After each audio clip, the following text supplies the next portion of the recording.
menjelaskan tentang keterampilan mengadakan variasi. Sebelumnya perkenalkan kelompok kami, ada Mas Muhammad Puji Arianto dan ada saya sendiri Dita Doktaviani.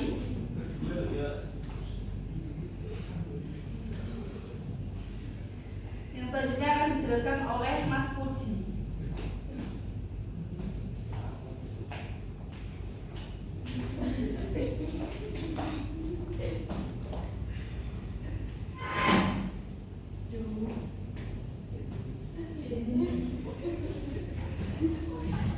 Saya ambil alih ya. Next bagi. Nah, pertama saya akan tampilkan ini terlebih dahulu. Bayangkan ini ada di kelas kalian. Apa pendapat kalian mengenai gambar ini? Lucu. Mungkin itu juga ya saya rasakan ya. Ketika dulu ada tingkah laku yang tidak berguna siswa, itu pasti membuat suasana kelas itu menjadi beda dari yang lain. Apalagi ini adalah pembelajaran matematika. Jadi kita tidak seharusnya itu selalu sepaneng dengan materi itu saja. Kita bisa ketika entah itu konyol atau apa sedikit untuk menggugah selera siswa. Next. Nah, oke, lanjut ke materi. Nah, variasi stimulus itu merupakan suatu kegiatan guru dalam konteks proses interaksi dalam belajar mengajar yang ditujukan untuk mengatasi kebosanan siswa, sehingga dalam situasi belajar tersebut siswa senantiasa menunjukkan ketekunan, antusiasme, serta penuh partisipasi. Itu menurut dari Netriwati. Kemudian menurut Helmiati, mengadakan variasi itu berarti melakukan tindakan yang beraneka ragam yang membuat sesuatu menjadi tidak monoton di dalam suatu pembelajaran, sehingga dapat menghilangkan kebosanan, terus meningkatkan minat dan rasa ingin tahu siswa, serta membuat tingkat aktivitas siswa menjadi bertambah. Nah, itu adalah definisi dari variasi dalam pembelajaran. Nah, untuk manfaatnya apa sih? Yang pertama, itu menumbuhkan perhatian peserta didik. Kemudian untuk yang kedua, melibatkan peserta didik berpartisipasi dalam kegiatan proses pembelajaran. Nah, selanjutnya untuk yang ketiga, dengan adanya variasi dalam proses pembelajaran itu akan membentuk sikap positif bagi peserta didik terhadap guru. Kemudian yang keempat, dapat menghadapi rasa ingin tahu dan ingin menyelidiki peserta didik. Terus yang terakhir, melayani keinginan dan pola belajar pada peserta didik yang berbeda-beda. Nah, ada beberapa hal yang bisa dilakukan dalam variasi pembelajaran, dalam kegiatan pembelajaran. Nah, yang pertama ini berkaitan dengan variasi dalam gaya mengajar guru. Nah, ini adalah variasi suara, kemudian pemusatan perhatian siswa, kesenyapan atau kevisuan guru, mengadakan kontak dan sebagainya. Langsung kita bahas satu persatu. Nah, yang pertama ada variasi suara. Nah, variasi suara ini merupakan perubahan suara dari keras menjadi lemah, dari tinggi menjadi rendah, maupun cepat menjadi lambat, atau juga sebaliknya. Suara guru hendaknya bervariasi pada saat menjelaskan materi pelajaran, baik dalam intonasi, volume, nada, dan kecepatan. Nah, ketika kita mengajar matematika, kita bisa memvariasikan suara kita. Misalkan dalam kita menjelaskan konsep-konsep tertentu yang menurut kita itu penting untuk siswa, nah ini bisa kita tekankan dengan suara kita yang misalkan agak tinggi atau agak tegas gitu, sehingga siswa tahu oh ini adalah ya penting dari poin materi kita hari ini.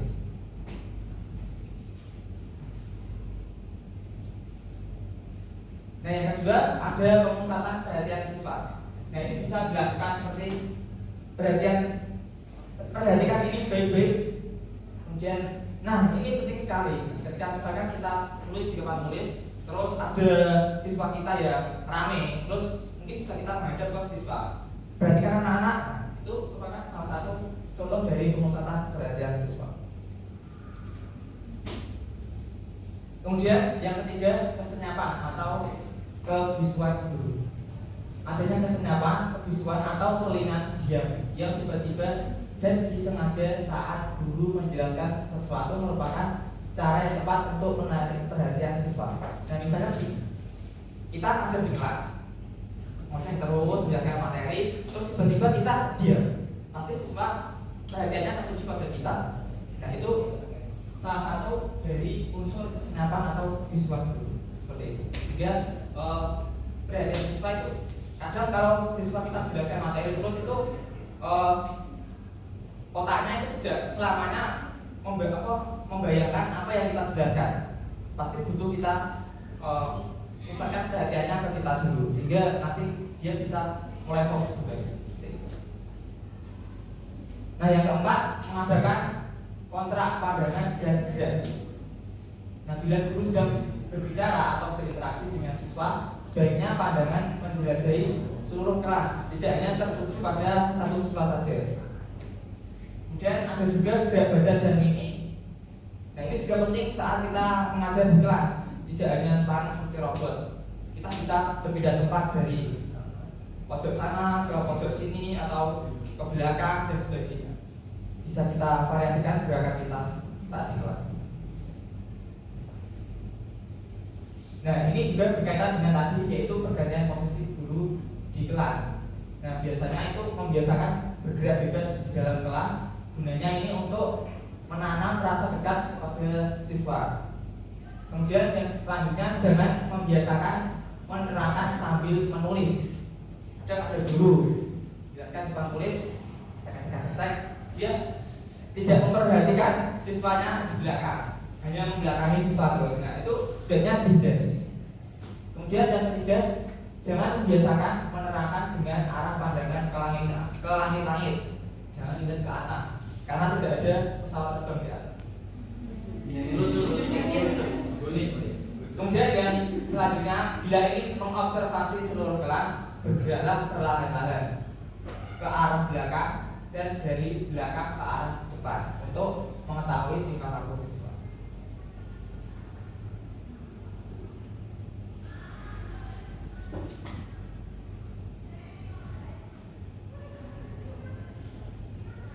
Nah, untuk yang bagian ini akan dipraktekkan oleh guru-guru kita.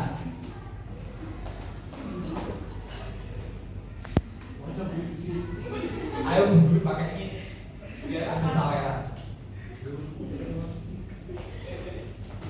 Iya sih, kayak buat kalian. Ya,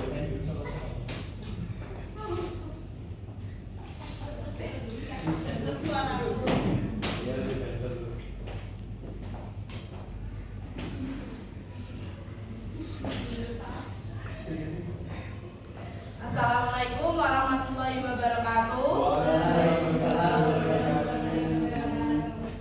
Selamat pagi semuanya. Pagi.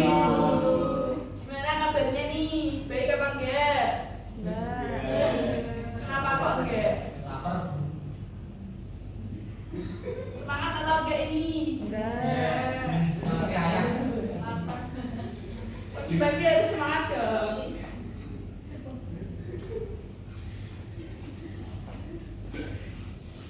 Nah, ada yang tahu gak kira-kira kita hari ini akan belajar apa? Gak ada yang tahu.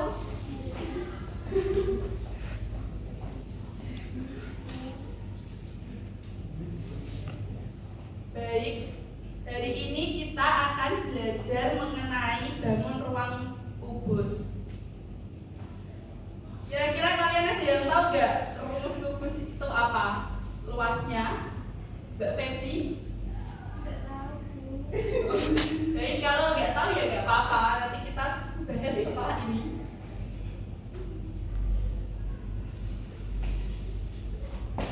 Nah, untuk selanjutnya berharap kalian dapat memperhatikan dengan baik-baik ya. Nanti yang dijelaskan oleh Pak Rian tentang materinya.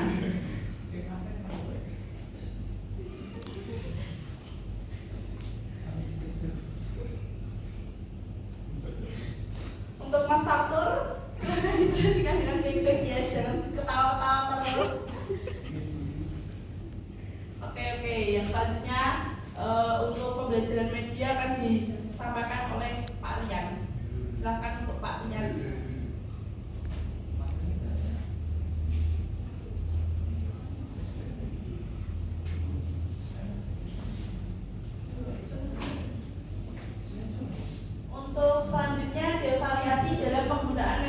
pembelajaran.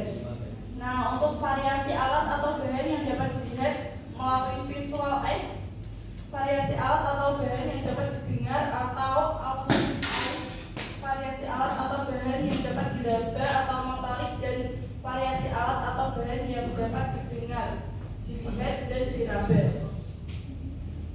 Untuk yang pertama ada variasi media. Nah, setiap anak mempunyai perbedaan kemampuan dalam menggunakan alat inderanya. Ada anak yang termasuk tipe visual, auditif, dan motorik.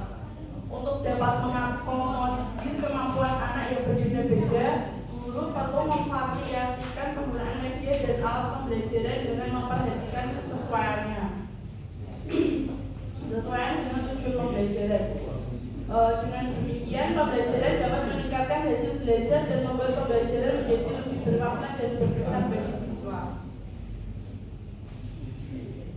Yang pertama ada variasi alat atau media yang dapat dilihat, visual aids. Alat atau media yang termasuk ke dalam jenis ini adalah dapat dilihat seperti grafik, bagan, poster, diagrama, spesimen, gambar, film, dan slide. Untuk yang variasi alat atau media yang dapat didengar atau auditive aids, suara guru termasuk ke dalam media komunikasi yang utama di dalam kelas. Rekaman suara, suara radio, musik, deklamasi puisi, sosiodrama, dan telepon dapat dipakai sebagai media indera dengar. Selanjutnya, variasi alat atau bahan yang dapat didengar dan dilihat atau audiovisual aids. Penggunaan alat jenis ini merupakan tingkat yang lebih tinggi dari dua yang di atas karena melibatkan lebih banyak indera. Media yang termasuk jenis ini misalnya film, televisi, slide proyektor yang diiringi penjelasan guru. Tentu saja penggunaan media jenis ini mesti disesuaikan dengan tujuan pengajaran yang tidak dicapai.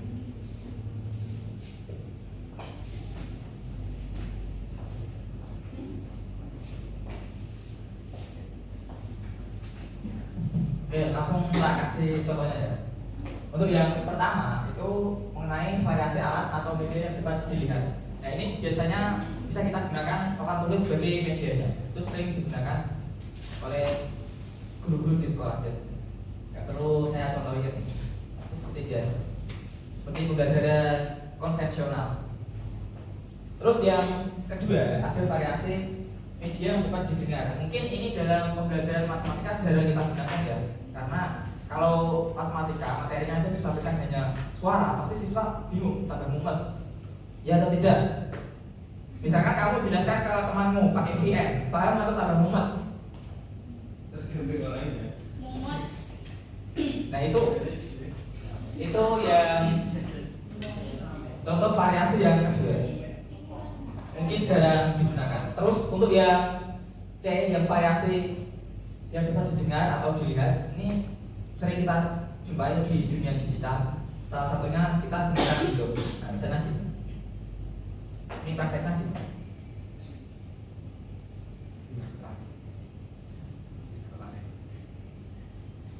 Ceritanya praktek.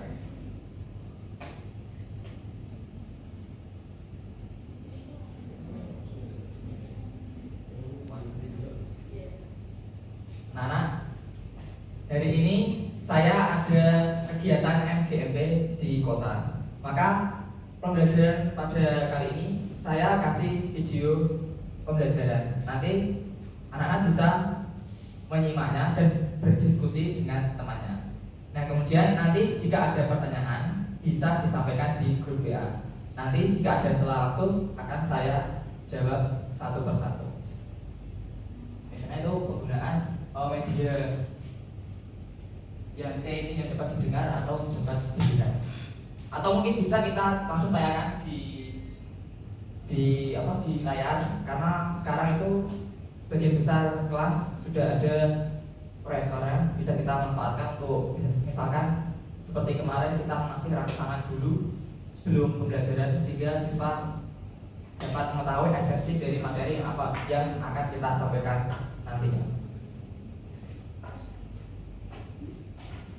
Nah, yang kedua ada variasi alat atau media yang dapat diraba, dimanipulasi, dan digerakkan. Nah, penggunaan alat yang termasuk ke dalam jenis ini akan dapat menarik perhatian siswa dan dapat melibatkan siswa dalam membentuk dan mempraktikkan kegiatan. Nah, ini biasanya kita gunakan media-media pembelajaran ya mulai dari sederhana atau yang mungkin lebih modern gitu. Nah, contohnya langsung kita mulai.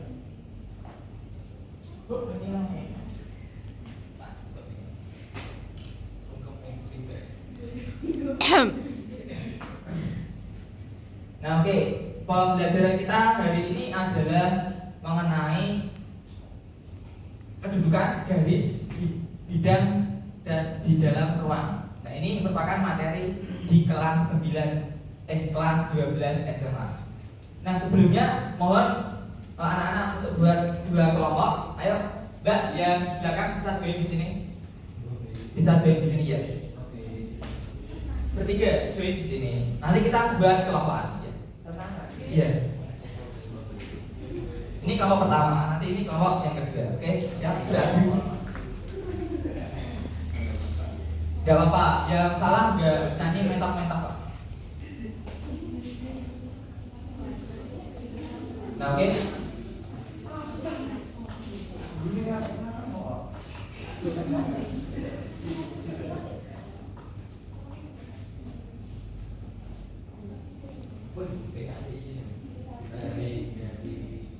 Oke, kali ini kita akan bakar sate ya, sate.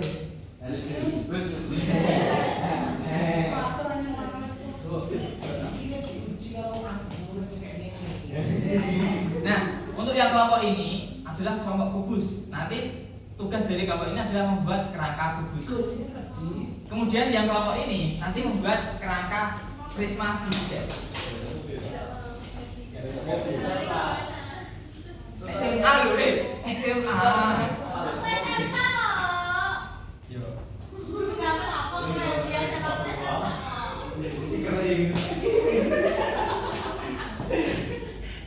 Jangan dihilangkan karena pas. Mungkin bisa ngobrol di sini, nggak apa-apa. Bisa berdiskusi. Kamu ini buat itu ya, kerangka prisma segitiga.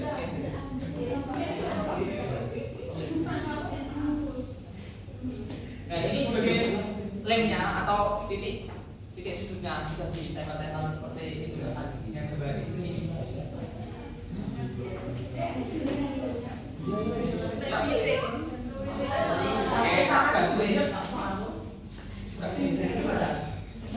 Hitung uangnya nanti ya. Nanti kita jabret. Ayo bisa. Bisa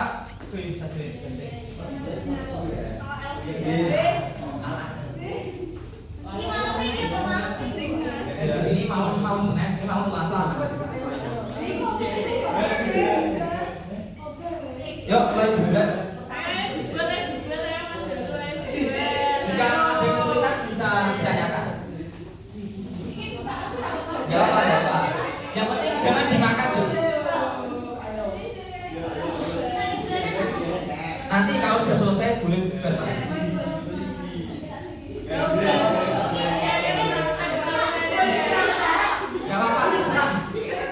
Yang penting medianya jadi dulu, oke?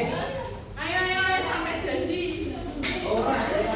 Bagi Bu Dita bisa ada sini yang ini ya? Gak apa-apa. Kita langsung gaji begini. Yang ini bungkus ya? Bisa, itu rusuknya udah sama panjang. Gak apa-apa.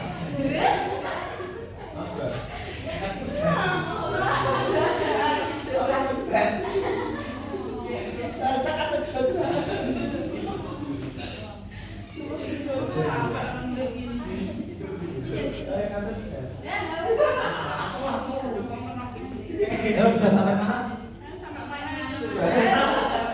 Ayo buat jangan buat main.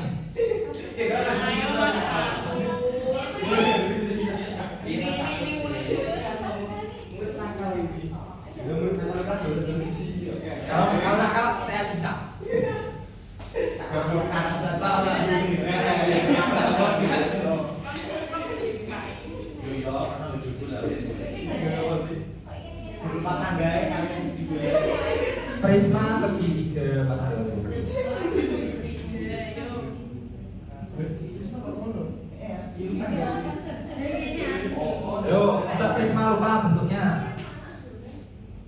segitiga. Itu segi empatnya kok. Itu segi 4. Oh. Segitiga, prisma segitiga. Oh iya. Bener prisma deh. Prisma. Udah pinjam kok. Oh iya bisa.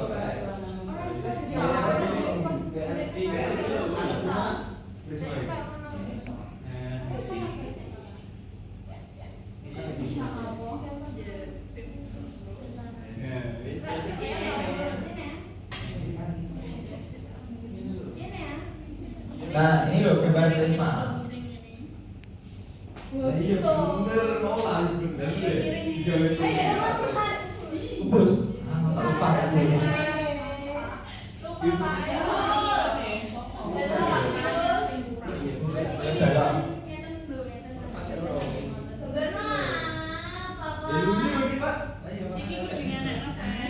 Jangan besar-besar, itu dikurangi nggak apa-apa malamnya. Kan besar itu isinya apa? Reporternya anyar, macam Lu kecil di gue berapa?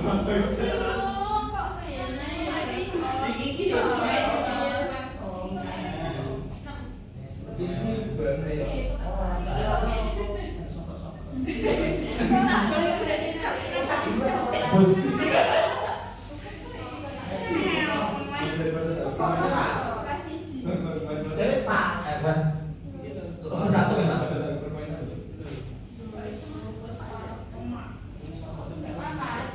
Oke, kelompok 2 sudah jadi. Ayo kelompok 1 sampai mana?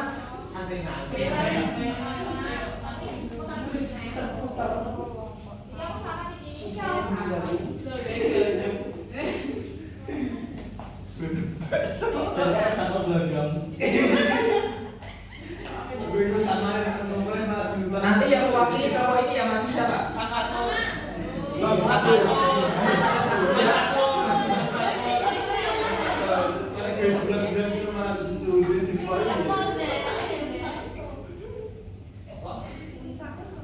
Yes, ayo kelompok 2 maju. Satu. Iya, satu. Aku mau kirim pirang-pirang.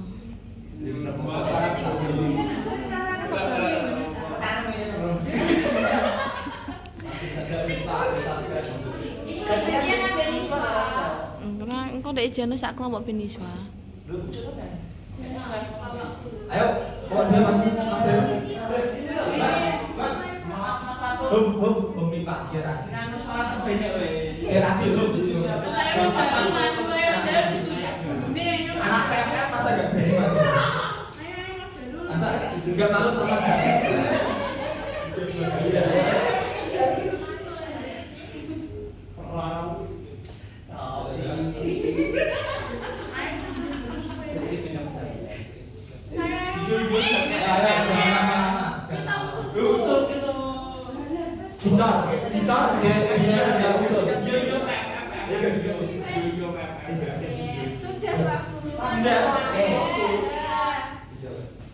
nanti maju sebentar. Kasihan ya Kensa. Apa ada bahaya betul gue. Ayo Mas Darul maju sini. Maju. Nah, tadi kalian sudah berdiskusi dengan kelompok kalian mengenai garis terhadap garis, kemudian garis terhadap bidang terhadap bidang. Nah, Mas Darul dari kelompok 2 mungkin bisa menunjukkan ke teman-temannya mana tunjukkan garis yang saling sejajar, kemudian memotong, bersilangan atau tegak lurus. Mungkin bisa ditunjukkan ke teman-temannya. Baik Pak, terima kasih Pak. Nah saya akan menunjukkan garis terhadap garis ya Pak ya. Ya. Garis yang sejajar seperti garis merah ke oranye dengan garis yang dari hijau ke kuning. Oke.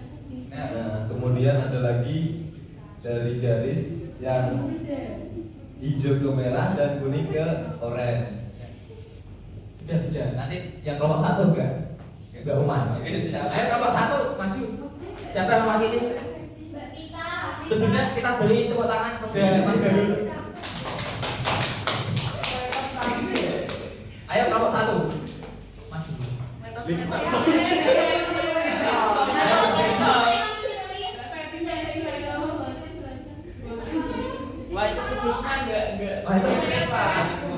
Harusnya lemah ya loh. Bisa kok silemasnya karena mungkin ada simetris. Ayo kalau ibu. Maju. Nah, ayo Mbak kita mewakili kelompok 1. Nah tadi Mas Darul dari kelompok 2 sudah menunjukkan kedudukan garis dengan garis. Nah, mungkin dari kelompok 1 bisa menunjukkan kedudukan garis terhadap bidang. Mungkin bisa ditunjukkan mana garis yang sejajar dengan bidang, kemudian garis yang menusuk bidang dan sebagainya. Garis yang Ya boleh, boleh nggak apa-apa ya? Nggak apa-apa, maklum. Dunia ini nggak ada yang sempurna. Pas, ayo, Selak, buka pasar. Kedudukan garis terhadap bidang. Jangan mengganggu kamera, saya penolak.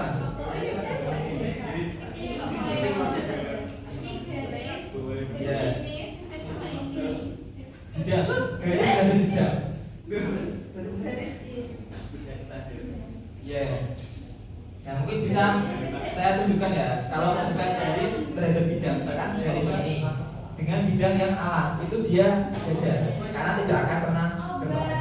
Kemudian untuk garis yang menusuk bidang itu bisa, misalnya contohnya bidang alas dengan garis yang ini yang tegak lurus, nah itu dia menusuk karena ada titik temunya di bidang alas. Baik, terima kasih untuk kelompok 1. Mungkin bisa diberikan tepuk tangan dulu buat kelompok 1. Misalkan gitu loh. Nah, ini adalah contoh lain. Sekarang kita berlanjut ke seolah-olah kita di SMP ya. Kalian adalah anak-anak SMP. Diperhatikan yuk. Perhatikan yang belakang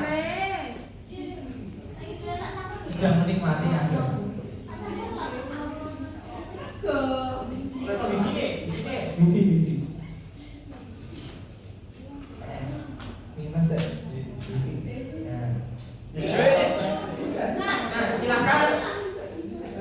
silakan anak-anak bisa membuka link yang saya bagi di grup WA ya. Hari ini kita akan belajar mengenai sifat-sifat grafik fungsi kuadrat.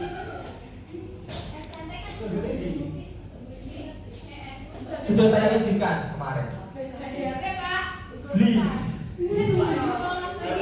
Kita sama BK, Pak. Ya, tapi sudah saya izinkan. Kamu pasti nonton yang gagal. Iya. Ya. Nah, sebelum kita belajar mengenai sifat-sifat grafik fungsi kuadrat, perlu diingat kembali bahwa nilai determinan itu adalah D sama dengan B kuadrat min 4AC. Ayo yang kelompok 1 diperhatikan. Kelompok 2 ya.